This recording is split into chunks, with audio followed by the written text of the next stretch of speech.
वर्ष 2025 कार्तिक मास देवों का प्रिय भगवान विष्णु का सर्वश्रेष्ठ मास, जिसका प्रत्येक दिन 100 यज्ञों के फल के समान है और प्रत्येक कथा सुनने से पापों का नाश होता है। आइए जानते हैं 2025 कार्तिक मास महात्म्य की पवित्र कथा, जिसमें छुपा है पुण्य, भक्ति और मोक्ष का रहस्य। पूरी वीडियो को ध्यान पूर्वक सुनिए, क्योंकि कार्तिक मास की यह कथा हमारे जीवन में भर देगी दिव्यता और शांति। जय श्री हरि विष्णु, जय श्री धाम कार्तिक। सनातन धर्म में कार्तिक का महीना भगवान विष्णु और माता तुलसी को समर्पित है और इस महीने में भगवान श्री कृष्ण, भगवान विष्णु और शिव जी की पूजा करना शुभ माना जाता है। इस महीने में तुलसी माता की पूजा और सेवा करने से जीवन में खुशियाँ आती हैं और अक्षय पुण्य की प्राप्ति होती है। कार्तिक मास महात्म्य कथा। जय सिमरु माता शारदा बैठे जिहा आए, कार्तिक मास की कथा लिखे कमल हर्षाए। नवे शरण्य तीर्थ में श्री सूत जी ने 88,000 शनकादिक ऋषियों से कहा, अब मैं आपको कार्तिक मास की कथा विस्तार पूर्वक सुनाता हूँ, जिसका श्रवण करने से मनुष्य के सभी पाप नष्ट हो जाते हैं और अंत समय में वैकुंठ धाम की प्राप्ति होती है। श्री सूत जी ने कहा, श्री कृष्ण जी से अनुमति लेकर देवर्षि नारद जी के चले जाने के पश्चात सत्यभामा प्रसन्न होकर भगवान श्री कृष्ण से बोली, हे प्रभु, मैं धन्य हुई, मेरा जन्म सफल हुआ।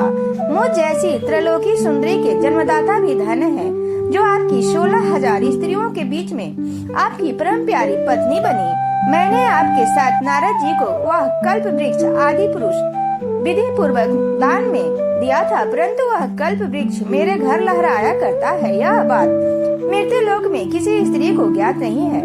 हे त्रिलोकीनाथ, मैंने आपसे कुछ पूछने की इच्छुक हूँ। आप मुझे कृपा कार्तिक महात्म्य की कथा विस्तार पूर्वक सुनाइए, जिसको सुनकर मेरा हित हो और जिसके करने से कल्प पर्यंत भी आप मुझसे विमुख ना हो। सूत जी आगे बोले, सत्यभामा के ऐसे वचन सुनकर श्री कृष्ण भगवान हंसते हुए सत्यभामा का हाथ पकड़ा और अनेक सेवकों को वहीं रुकने के लिए कहकर विलास युक्त अपनी पत्नी को कल्प वृक्ष के नीचे ले गए। फिर हंसकर वो बोले, हे प्रिय, 16,000 रानियों में से तुम मुझे प्राणों के समान प्यारी हो। मैंने तुम्हारे लिए इंद्र एवं देवताओं के विरोध किया था। हे कांते, जो बात तुमने मुझसे पूछी है उसे सुनो। एक दिन मैंने तुम्हारी इच्छा पूर्ति के लिए गरुड़ पर सवार होकर इंद्रलोक जाकर कल्प वृक्ष मांगा। इंद्र द्वारा मना किए जाने पर इंद्र एवं गरुड़ में घोर संग्राम हुआ और गौलोक में भी गरुड़ जी गौ से युद्ध हुआ। गरुड़ की चोंच से उनके कान एवं पूंछ कट कर गिरने लगे, जिससे 3 वस्तुएं उत्पन्न हुई। कान से तंबाकू, पूंछ से गोभी और रक्त से मेहंदी बनी।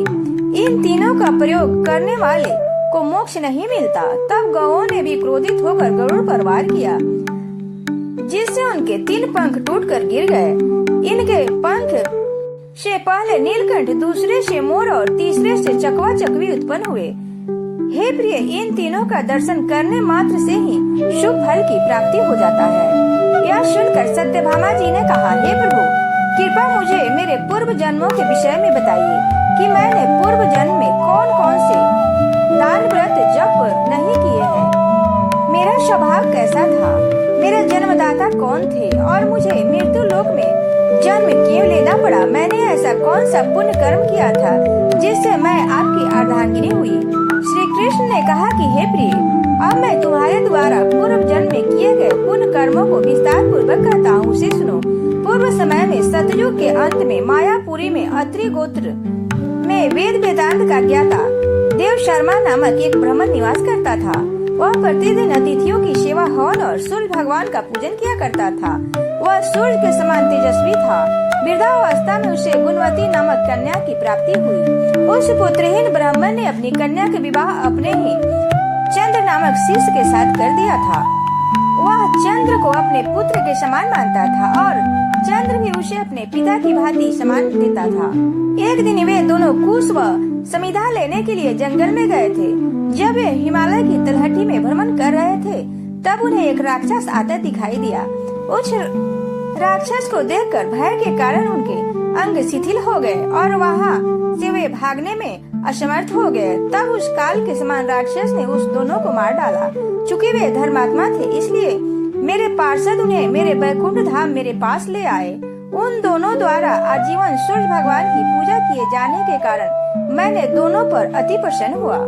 गणेश जी, शिव जी, सूर्य व देवी, इन सब की पूजा करने वाले मनुष्य को स्वर्ग की प्राप्ति होती है।